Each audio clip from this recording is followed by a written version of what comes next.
Bagaimana kabar kalian hari ini? Bisa Ajeng harap kalian selalu sehat dan tetap semangat untuk belajar di rumah. Anak-anak, hari ini kita akan belajar materi baru yaitu bab 3 tentang mengidentifikasi teks prosedur. Bisa Ajeng harap pembelajaran hari ini kalian dapat pahami, dan jika nanti ada hal-hal yang ingin ditanyakan bisa langsung bertanya pada Miss Ajeng. Yuk, kita melihat bagaimana mengidentifikasi teks prosedur itu. Jadi anak-anak, tujuan pembelajaran kita hari ini yaitu menjelaskan pengertian teks prosedur. Yang kedua, kalian dapat menjelaskan tujuan teks prosedur, mengidentifikasi ciri-ciri teks prosedur, dan menjelaskan jenis-jenis teks prosedur. Pengertian teks prosedur. Teks prosedur menurut KBBI atau Kamus Besar Bahasa Indonesia adalah teks yang menjelaskan tahap kegiatan untuk menyelesaikan suatu aktivitas atau metode langkah demi langkah secara pasti dalam memecahkan suatu masalah. Nah, secara umum, teks prosedur adalah teks yang berisi tata cara untuk membuat atau melakukan sesuatu hal secara berurutan dengan terstruktur langkah demi langkah untuk menghasilkan suatu tujuan yang diinginkan.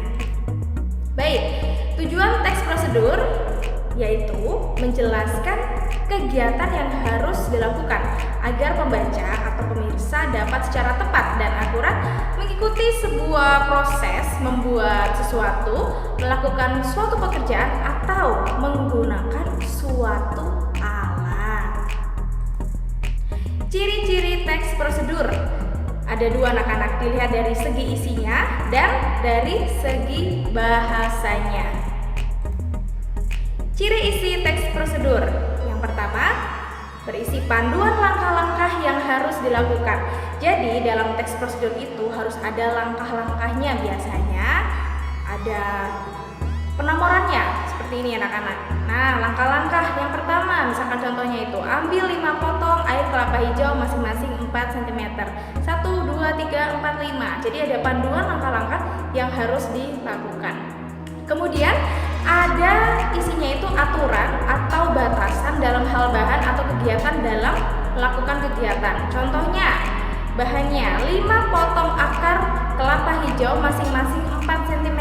Kemudian ada 600 cc air. Jadi ada aturan atau batasan dalam bahan atau kegiatan dalam melakukan suatu kegiatan. Nah, yang ketiga yaitu isi kegiatannya yang dilakukan harus secara urut ya. Jadi tadi di bagian langkah-langkah ini ada 1, 2, 3, 4, 5 atau A, B, C, D, E. Jadi harus secara urut. Bisa juga ada kata-kata pertama, kedua, ketiga, dan seterusnya. Baik, sekarang ciri bahasa teks prosedur, yaitu yang pertama, menggunakan kalimat perintah. Karena pada teks prosedur, pembaca berfokus untuk melakukan suatu kegiatan. Contohnya, tambahkan 600 cc air ke dalam hasil tumbukan. Lalu yang kedua, menggunakan kalimat saran atau larangan agar diperoleh hasil maksimal pada waktu menggunakan dan membuat. Contohnya anak-anak, dalam kalimat Anda sebaiknya menekan tombol keyboard dengan lembut, seperti itu.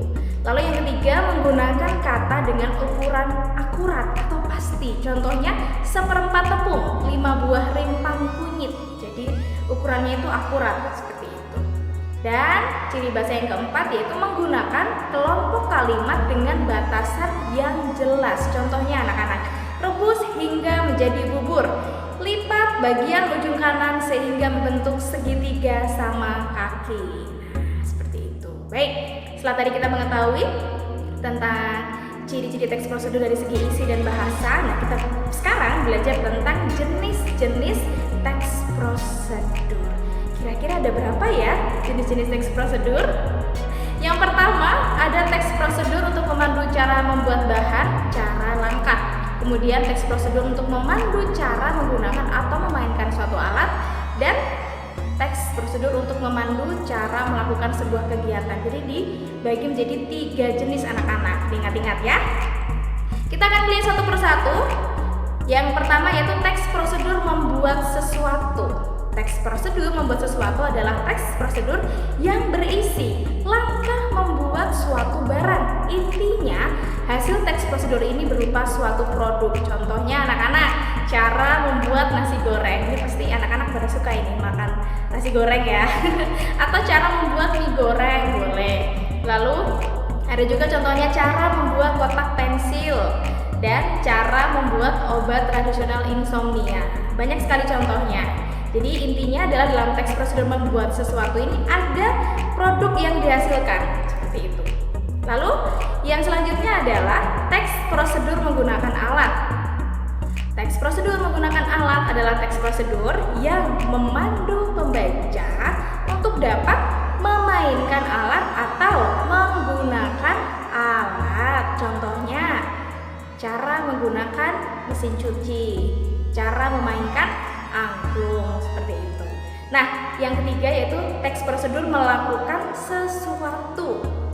Teks prosedur melakukan sesuatu merupakan teks prosedur yang memandu pembaca untuk melakukan suatu kegiatan. Contohnya, cara melakukan gerakan tari tortor atau cara mencuci tangan dengan baik dan benar. Jadi, anak-anak hari ini sudah belajar tentang banyak hal. Bisa Cing harap kalian dapat memahami materi pembelajaran hari ini. Kita sudah belajar tentang pengertian teks prosedur, kemudian ciri-ciri teks prosedur dari segi isi dan bahasa. Lalu kita belajar tentang jenis-jenis teks prosedur dan kita juga sudah belajar tadi di awal tujuan teks prosedur itu apa.